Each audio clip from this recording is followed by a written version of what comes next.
정치권 이슈 살펴봅니다. 민현주 전 국회의원, 박원석 전 국회의원 두 분과 함께합니다. 어서 오세요. 안녕하세요.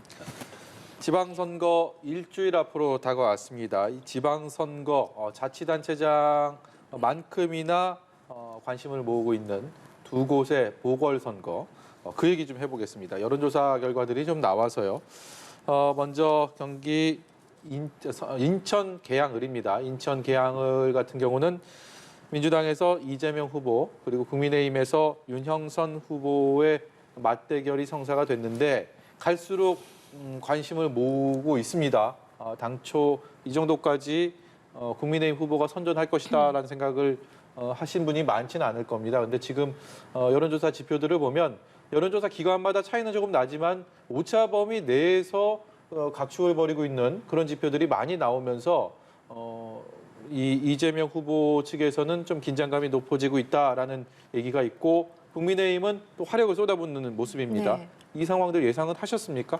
사실은 이재명 후보가 처음 출마한다고 했을 때 그 즈음부터 인천 지역 안에서는 그다지 그렇게 호락호락하지 않을 거다라는 예상들은 있었어요. 왜냐하면 이재명 후보가 인천에 특히 계양을에 출마할 이유가 없었고요. 그 앞에서는 송영길 전 의원이죠. 지금 이제 그만뒀으니까 송영길 후보가 계양을을 떠나면서 사실 계양 주민들에게 뭐랄까요, 예의를 차리지 않았다는 것, 제대로 인사를 하고 왜 내가 계양을을 떠나서 서울로 간다는 그 설명을 거의 안 하고 그냥 떠났습니다. 네. 그러니까 계양을 주민들 같은 경우 송영길 후보를 10년 넘게 지지해줬는데 버림받은 느낌이었고요.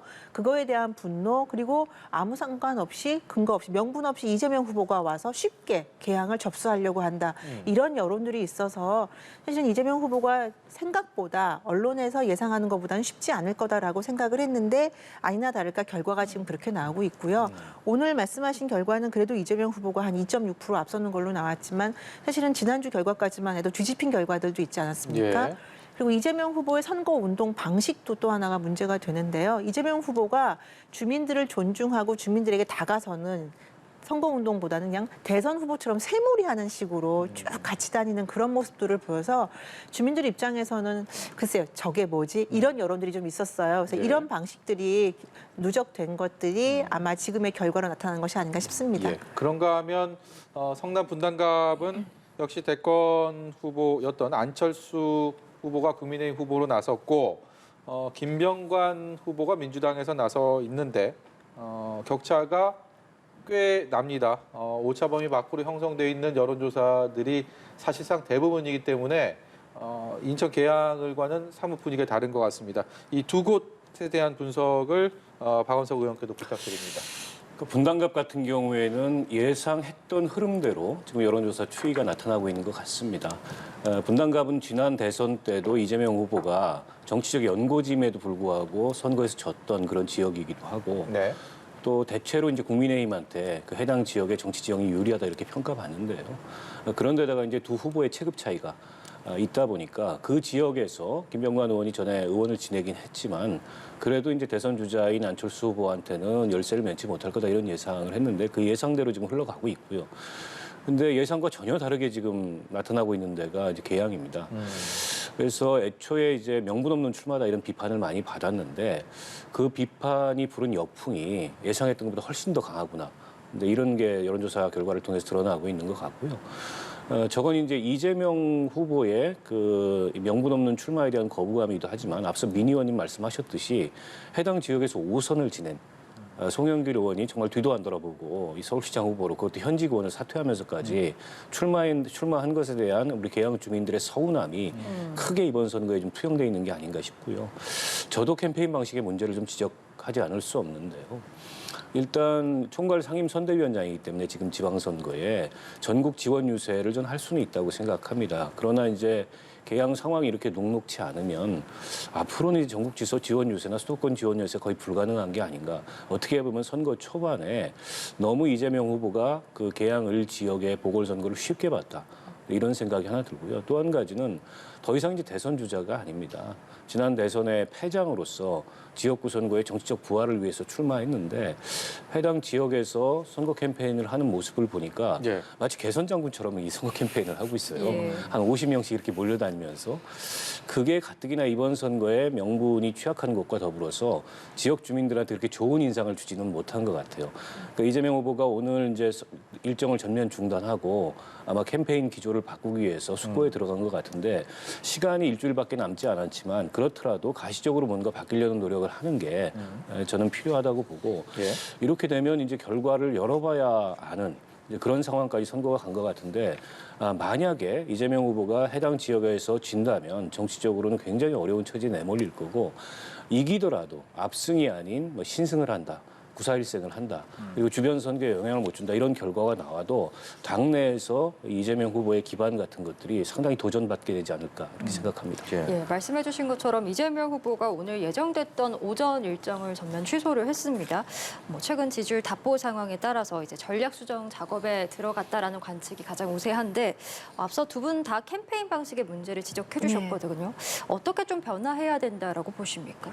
이재명 후보가 확실히 변화를 주고 있는 건 맞는 것 같아요. 왜냐하면 엊그저께부터 출근길 인사를 하기 시작했어요. 예. 지방선거나 총선 때 가장 후보들이 많이 하는 게 아침 일찍 가서 그 피켓, 팻말 같은 걸 들고서 출근길 인사하는 건데요.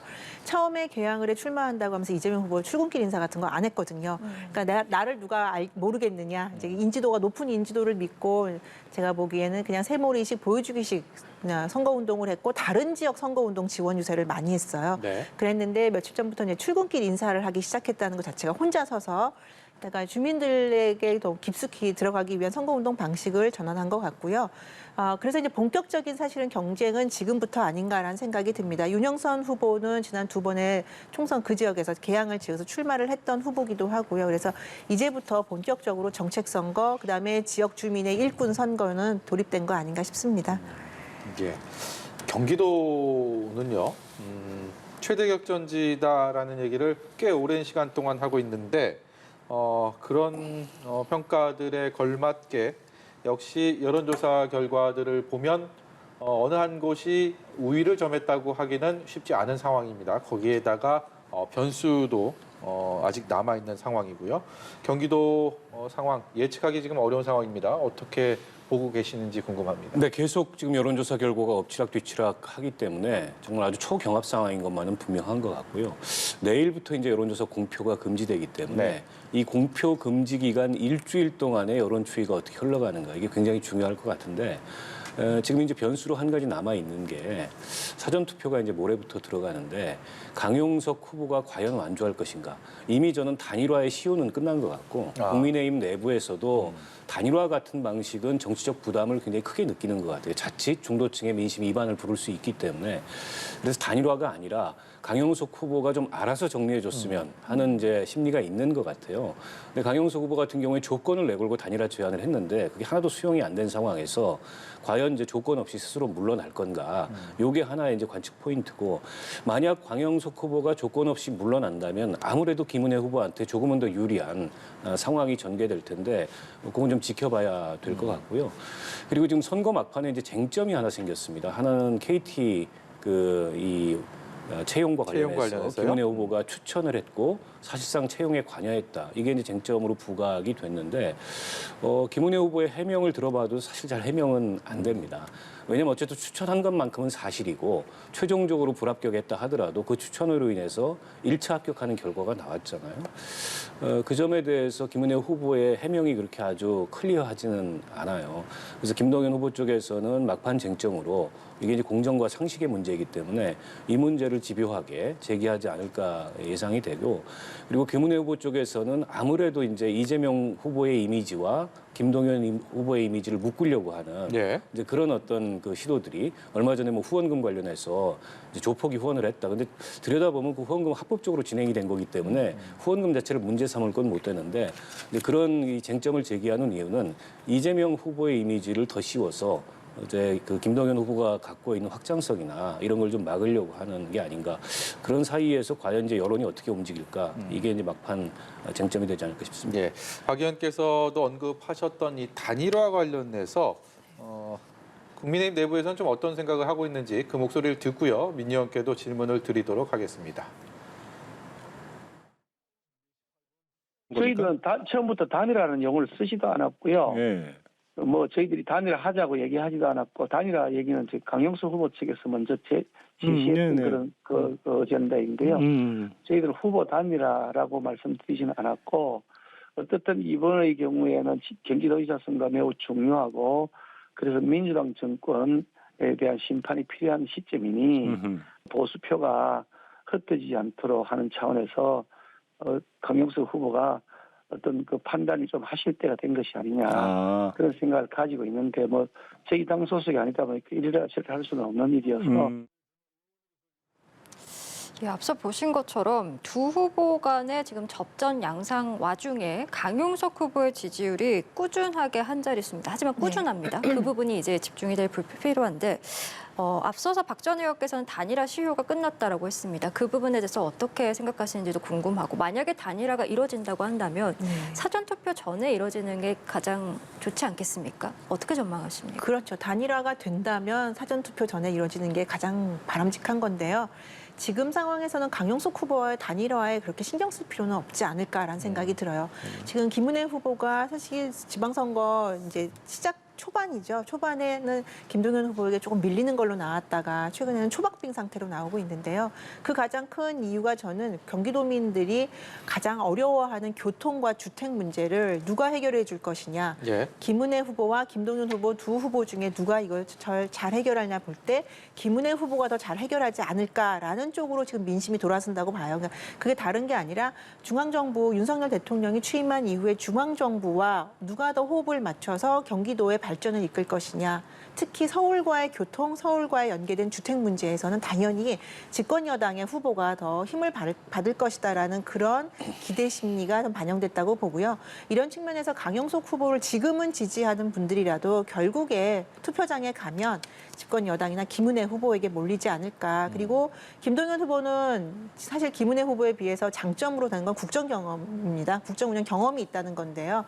그런 김동연 후보가 지금 윤석열 정부 하에서 과연 힘을 발휘할 수 있을까? 그 경험이 제대로 표출될 수 있을까라는 측면에서 점점 좀 기대가 떨어지는 것이 아닌가라는 생각이 듭니다. 예. 이번 지방선거를 뭐 대선 2라운드라고 보시는 분들도 많이 있습니다. 지난 대선에 두 후보 간의 표 차이가 득표율 차이가 워낙 적게 났기 때문에 처음에는 좀 비등비등할 것이다라는 얘기들이 많았는데 17곳 광역단체장 중에서 각 정당에서 몇 곳을 차지하게 될지에 대해서 여러 전망들이 난무하고 있는 상황입니다. 시간이 가면 갈수록 어느 쪽이 조금 더 확보를 할 것이다, 어느 쪽이 좀 불리하다라는 이 형국에 대한 분석들도 나오고 있는데 저희가 두 분께도 좀 이 산술적으로 여쭤보는 게 적합하지는 않을지 모르겠습니다만 여쭤보고요. 그리고 일주일 뒤에 그게 맞는지도 제가 체크를 해보도록 하겠습니다. 박원석 의원께서는 어떻게 전망하십니까? 일단 지금 여론조사 추이를 종합해 보면 국민의힘에서 9곳 정도는 굳히기에 들어간 것 같습니다. 그리고 민주당에서는 호남 3곳하고 제주까지 포함해서 4곳 정도에서는 확실히 이제 승산이 보이는 것 같은데 예. 그러면 이제 변수가 될 수 있는 지역이 한 4곳 정도 남았는데 그게 이제 경기, 대전, 충남, 세종 정도입니다. 특히 이제 경기, 세종, 충남, 대전의 공통점이 여론조사 결과가 계속 엎치락뒤치락 하고 있고 민주당으로서는 전반적으로 지금 선거 상황이 열세이긴 하나 포기할 수 없는 그런 지역들이어서 막판 총력전을 펴지 않을까 그렇게 예상이 되고 지금 뭐 만약에 그 4곳을 민주당이 다 가져간다면 정말 선방한 그런 선거 결과일 것 같습니다. 선대위에서도 8곳을 지금 목표로 하고 있다 이렇게 하기 때문에 그 4곳을 가져가면 8곳이 되지 않습니까? 예. 근데 만약 그 4곳을 다 잃게 되면 지금 현 단체장 그 지형에 정반대가 되거든요. 네. 그렇게 되면 이제 13대 4가 되기 때문에 그래서 지금 일주일 남은 기간 동안에 그 초경합 지역을 중심으로 각 당이 당력을 집중해서 막판까지 투표 활동을 펼 것으로 예상이 되고 어쨌든 뭐 유권자들의 민심이 이 지방선거는 대선하고 다르게 여론조사 응답률도 좀 소극적이고 투표율도 좀 낮습니다.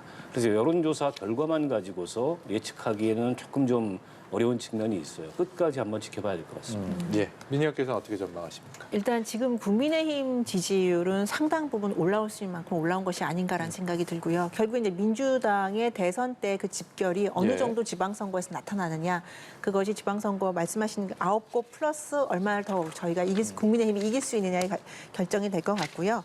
그런 측면에서 여전히 국민의힘은 좀 조심하고 또 신중해야 되는 것들이 지금 지자체장들이 대부분 민주당입니다.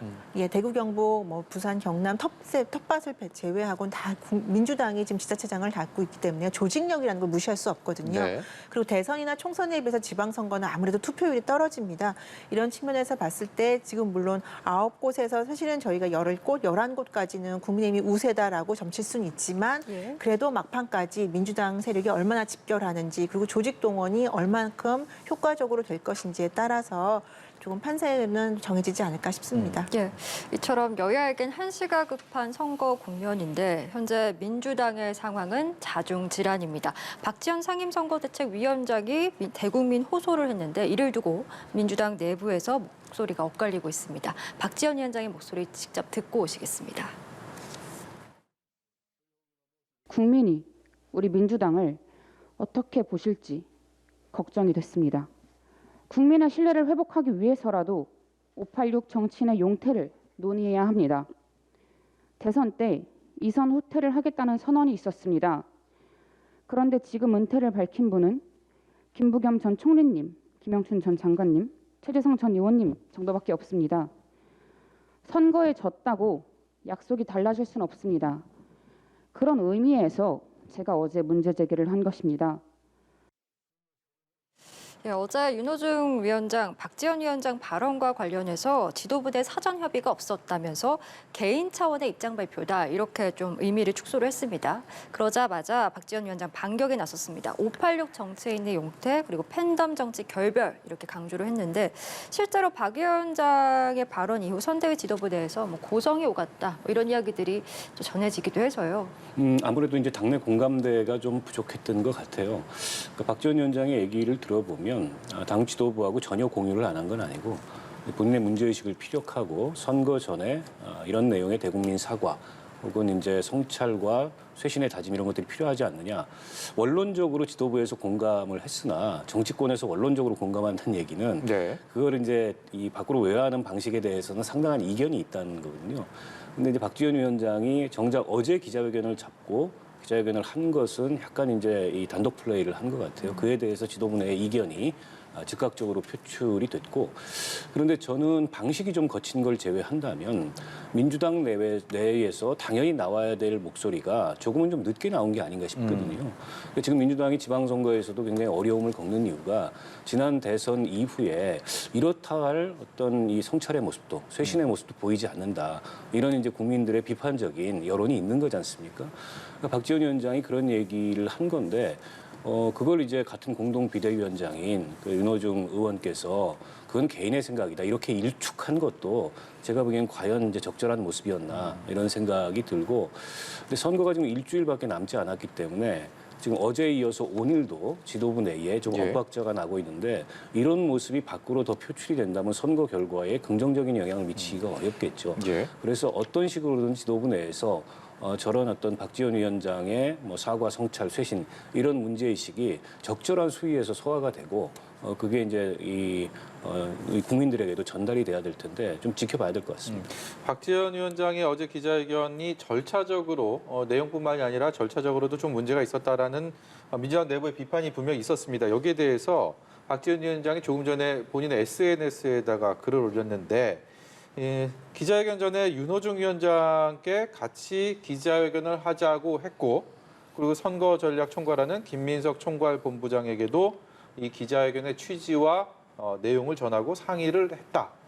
기존에 얘기 나온 것들, 그러니까 박지원 위원장의 독자적인 결정에 따른 이른바 깜짝 기자회견이다라는 비판에는 좀 결이 다른, 전혀 다른 얘기입니다. 저도 이해가 불가능해요. 지금 내용상으로는 틀린 말은 없어요. 그런데 이 기자회견을 한 시기, 타이밍이 전혀 맞지 않거든요. 그러니까 586 용태론을 하는 것 자체는 물 틀린 말은 아닙니다. 맞는 말인데요. 586 후보가 이미 나가 있어요. 서울시장 후보부터 시작해서. 예. 그런데 비대위원장이 주변의 당 비대위원이나 당 지도부와 상의를 안 하고 이런 기자회견을 했을 리는 없는데요. 그렇다고 또 이런 내용을 지도부가 승인했던가 동의했다는 것도 사실 납득이 되지 않는 부분이라서요. 그러니까 이 지금 박지원 비대위원장은 이것이 필요하다고 해서 기자회견이 필요하다라고 주장을 했는데 다른 지도부가 손 놓고 있었던 거 아닌가. 그러니까 오히려 설마 할까. 이렇게 아니란 생각을 했던 것이 아닌가 싶고요. 그랬는데 또 막상 분위기가 워낙 안 좋으니까 특히 민주당의 강성 지지층을 중심으로 박지원 비대위원장에 대한 비판이 워낙 거세니까 네. 지도부가 또 다른 지도부들은 무책임하게 발을 빼는 것이 아닌가. 결국엔 민주당의 자중 질환이고 제가 아까 말씀드렸듯이 결국 지방선거에서 투표율이 상대적으로 낮은 지방선거에서 얼마나 민주당 세력이 집결할 것이냐. 예. 이 부분에서 굉장히 흔들리는 모습을 보이는 결정적인 모습이 아닌가 싶습니다. 민의원도 자중질환이라는 표현을 쓰셨고 우리 이윤지 앵커도 자중질환이라고 했습니다. 이 자중질환 일주일 남은 지방선거 앞두고 어찌됐든 간에 민주당은 극복을 해야 되는 상황일 텐데 돌파구를 어떻게 마련할 수 있겠습니까? 이게 전국 단위 선거에서 그 진영이나 당이 분열돼 있으면 선거에서 이기가 굉장히 어려워요. 근데 민주당은 지금 박지원 위원장과 당 지도부 내에 이런 불협화음 이외에도 지난 대선 민주당 내부 경선의 후유증도 아직 완전히 극복한 모습은 아니거든요. 그렇다 보니까 당이 혼연일체가 돼서 선거를 치르고 있다. 이런 느낌이 별로 들지 않고 이재명 후보가 사실은 개항을 해서 상당한 위기를 맞이하고 있는데 그 상황에 대해서 그다지 그렇게 심각하게 느끼지 않는 이제 당내 의견도 있거든요. 어차피 한번 닥칠 일이고 또 그런 일을 겪어야 이후에 쇄신의 동력이 있다. 이런 반응까지 저는 뭐 개인적으로 들었거든요. 네. 그런 면에서 봤을 때 민주당이 그 당장 이제 일주일 뒤에 있는 투표에서 자기 지지층을 최대한 결집시킴과 동시에 지금 이 대선 이후에 조금 이제 무너지고 있는 상대적으로 민주당의 우호적이지만 이제 중간층이라고 할 수 있는 이 지지층까지 결집을 시켜야 어려운 선거에서 해볼 만한 선거인데 과연 일주일 사이에 그런 동력을 만들어낼 수 있을지 굉장히 의문이고요. 지금 어쨌든 새 정부가 컨벤션 효과를 역대 다른 정부들에 비해서 많이 누리지 못한다 이런 평가가 있긴 한데 시차를 두고 컨벤션 효과가 나타나고 있거든요. 특히나 이제 한미 정상회담이 있었기 때문에 그런 어떤 이제 국가적인 이벤트가 있고 나서는 정부 지지율이 정부와 여당의 지지율이 올라가게 되어 있습니다. 그런 것까지 감안한다면 지방선거 환경이 지금 너무 어려운데 당내에 저런 어떤 자중질환 양상까지 보이고 있어서 민주당으로서는 2중, 3중의 악재를 맡고 있는 게 아닌가 싶습니다. 예, 국민의힘의 상황도 좀 보겠습니다. 국민의힘 역시 정부와 조금은 미묘한 긴장감이 감돌고 있는 상황인데 권성동 원내대표가 윤석열 대통령에게 초대 지금 국무조정실장에 내정된 윤종원 IBK 기업은행장의 임명 반대 의견을 전달했다 이렇게 밝혔습니다. 인사 문제를 두고 정권 초기부터 당정 사이에 불협화음이 있는 게 아니냐 뭐 이런 우려들이 좀 나오는 것 같습니다. 어떻게 보고 계신지요? 글쎄요, 이 청와대죠. 대통령실 관련된 대통령실 관련된 인사를 미리 당과 다 조율을 하고 이런 경우가 있나는 싶은데요. 저는 이 부분이 오히려 과거에 우리가 문제제만 삼았던 당과 대통령실이 조금 더 유기적으로 서로 연계되고 그리고 대통령실에서 부족한 점들을 당에서 또 조언하고 비판할 부분들은 비판할 수 있다라는 점들을 저는 보여주는 거라서 오히려 긍정적으로 평가할 수 있는 부분도 있지 않나라는 생각이 듭니다. 그러니까 지금 윤종원 내동당 같은 경우에는 문제가 뭐냐 문재인 정부 때 문재인 정부에 있었다는 게 문제가 아니라 실패한 정책을 그 당시 담당자였던 것이 문제가 되고 있거든요. 그러니까 원전이라든지 소득주도 성장이라든지 이런 문제에 대해서 비판을 받고 그 당시 사퇴를 했는데 이분을 다시 바로 새 정부에서 기용하는 것이 적절하냐에 대한 비판점들은 사실은 대통령실에서도 수용할 부분이 있다고 생각해서요. 저는 뭐 공개적으로 원내대표가 이런 비판점들을 건의하긴 했지만 저는 크게 문제될 건 없고 오히려 건강한 모습 중에 하나다라고 좀 볼 수 있다고 봅니다. 네. 이번에는요 화제 좀 돌려보겠습니다. 이전 정부까지는 공직 후보자에 대한 인사 검증은 청와대 민정수석실에서 맡아서 했습니다. 그런데 윤석열 대통령이 후보 시절부터 이 민정수석실을 폐지하겠다라고 공약을 했었고요. 그리고 그것이 실제로 실현이 됐습니다. 그렇다면 이 인사검증 업무는 어디로 가느냐? 지금 법무부로 이관이 되고 있는 상황인데요. 이 관련해서 야당이 강하게 반발하고 있습니다. 박홍근 원내대표 얘기 먼저 듣고 오겠습니다. 이 법무부에 이 공직자 인사검증 조직을 설치한 것 자체가 유법입니다. 법무부가 이런 인사정보 관리를 할 수 있는 그런 권한이 여기에 명시되어 있지 않기 때문에 원천적으로 월권 집단이자 유법 조직을 만들려고 하는 것이죠. 정부조직법을 개정해야 가능한 일입니다. 그래서 법무부에게 이런 인사검증 권한을 주는 것은 정말 생뚱맞는 일이고요. 예, 다시 한번 말씀드리지만 민정수석실이 폐지됨과 동시에 이를 대신해서 공직 후보자의 인사검증 업무를 담당할 인사정보관리단이 신설이 됩니다.